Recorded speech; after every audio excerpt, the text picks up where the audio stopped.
Hi everybody, this is Dan Stolebarger. Welcome to this week's KFIR Middle East update. It's the week of December 14th and we've got a ton of material for you. So make sure you go to our website at holygroundexplorations.com. I'll be referring to this PDF that you can pick up for free there as I'm making my way through this YouTube, because I simply won't have enough time to cover all the material. Let's jump in. We call this News Bites, and we're going to talk about three major things today. We're going to talk about the Hezbollah, the terror tunnels, what's taking place on the north. We're going to talk about the rise and the power of what's taken place in the West Bank in terms of both Fatah and Hamas and the terrorist activity that's taken place. And then we'll talk again about this twofold front that Israel is facing today. So let's take a look at News Bites. The terror tunnels. A senior Israeli official on Thursday said that these tunnels, they've now discovered three, that have gone from Lebanon into Israel up to about a football field, were large enough to be used by entire battalions to enter Israeli territories in order to carry out killing sprees, kidnappings, and to capture towns in the Galilee. So three major tunnels have been discovered, and I'm assuming there will be more. Donald Trump, we talked about Nikki Haley's last stand at the UN last week. Well, he's nominated her replacement, Heather Nauert, I think I said that right, who is a former Fox News personality of Fox and Friends, to be the U.S. ambassador to the United Nations. The Democrats are saying she'll never make it through. Congress, that is, but we'll have to take a wait and see regarding her nomination. Troubling news. Anti-Semitism. We've talked a lot about this over the past few months. In London, there was a poll. Nearly 90% of European Jews feel that anti-Semitism has increased in their home countries over the past 5 years. Many, up to 30%, have said that they've been harassed. Many Jews are now seeing the handwriting on the wall and making plans for their return to Israel to make their aliyah. Just a side here, we have a ministry that we support, and with more and more Jews returning back to Israel, making their aliyah, believe me, many of them have next to nothing, and they need assistance and help. If this is something you'd like to know more about, just let us know, and we'll let you know about our Israel Support Fund. Last up, kind of good news, Australia,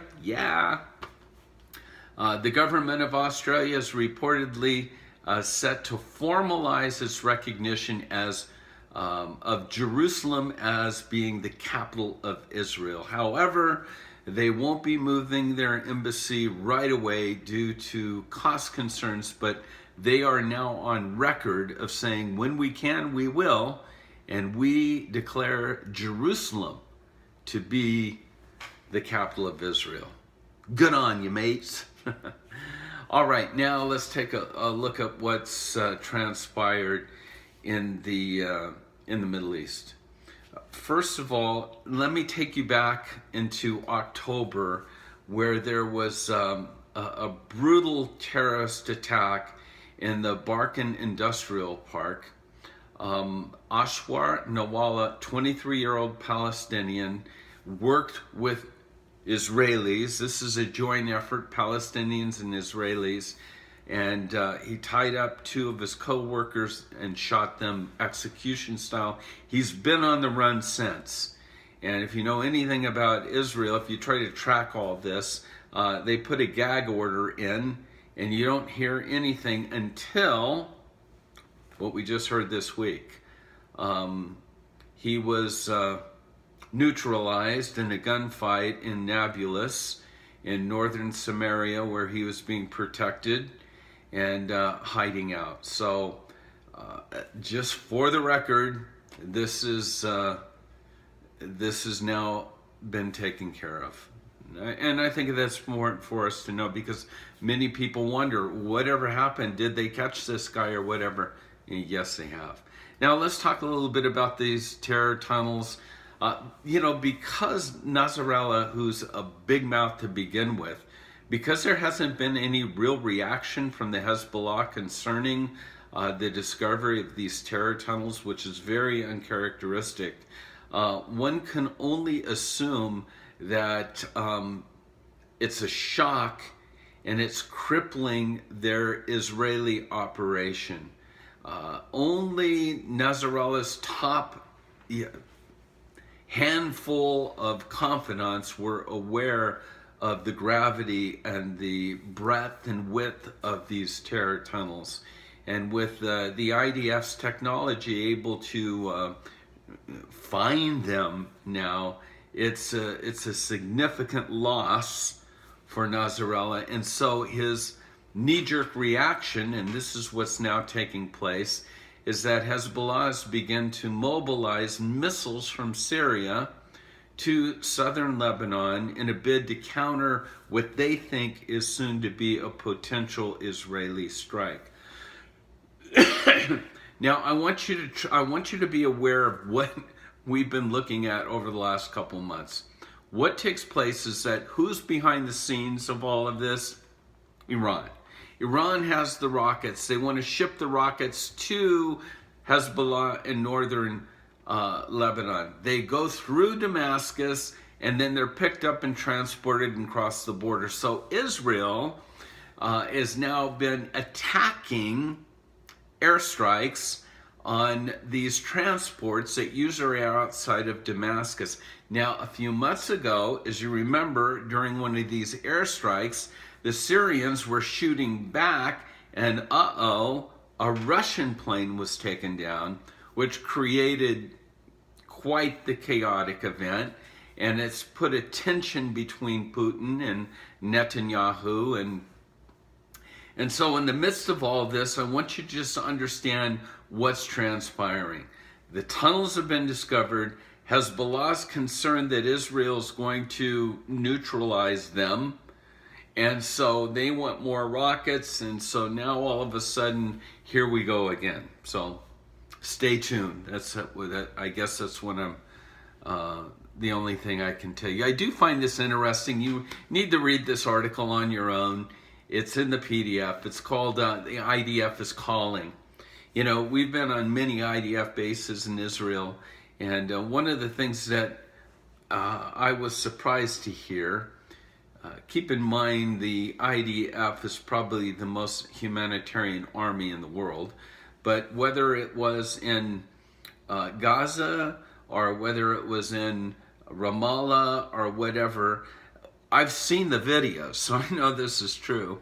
When Israel finds that there are hidden rocket launchers or whatever, and they're usually where? Mosques, schools, private homes. When they find them, they actually call the residents and say, at this time, we are going to take this out. So if you, in order to be safe, you must leave. We're going to destroy your house, or we're going to destroy these rocket launchers, so you need to go. Well, it's amazing that an army would do that. And now I've just seen this report that the Lebanese ambassador to the United Nations on Thursday accused Israel of hacking into the country's telephone network to warn southern Lebanese citizens of immediate or imminent Israeli military activity on the border, which is now described by Beirut as being extremely they're extremely concerned about these serious acts. They're causing panic of people wanting to know what to do. So they want Israel to sort of knock it off. In other words, they don't want Israel warning their private citizens that this attack is being imminent. Only a humanitarian army such as the IDF would do anything like that. So that's what's taking place there. Now, because I'm running out of time, let me encourage you. I know that there are 4 different events that have transpired in the West Bank. Probably, I don't know how you grade these, but the most traumatic one is a drive-by shooting. A pregnant mother was shot. Her baby, upon being delivered, was killed, and she survived. And then there's been soldiers that have been shot at kind of hitchhiking points that in Israel. All of this is going on, and I want you to understand the root of it. It goes back to Hamas. Okay? Hamas is behind these attacks, and it's, in a sense, at least the Israeli analysts believe that everything that happened last week is attributed to Hamas, because the group is trying to prove its relevance and signal that it wants to remain a major political force on the West Bank, in the West Bank as well. Just a reminder, because I know I'm out of time, remember Nikki Haley's last stand was to go before the UN and to say, look at the handwriting on the wall. It's time to call it like it is. Hamas is a terrorist organization. Let's take the vote. Of course, it needed 2/3. It didn't get 2/3, so it doesn't pass.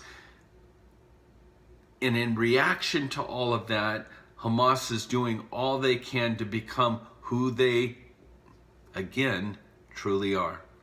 A terrorist organization. And I get that my gut tells me that everything that's ramping up, something's going to happen. And something is going to happen soon.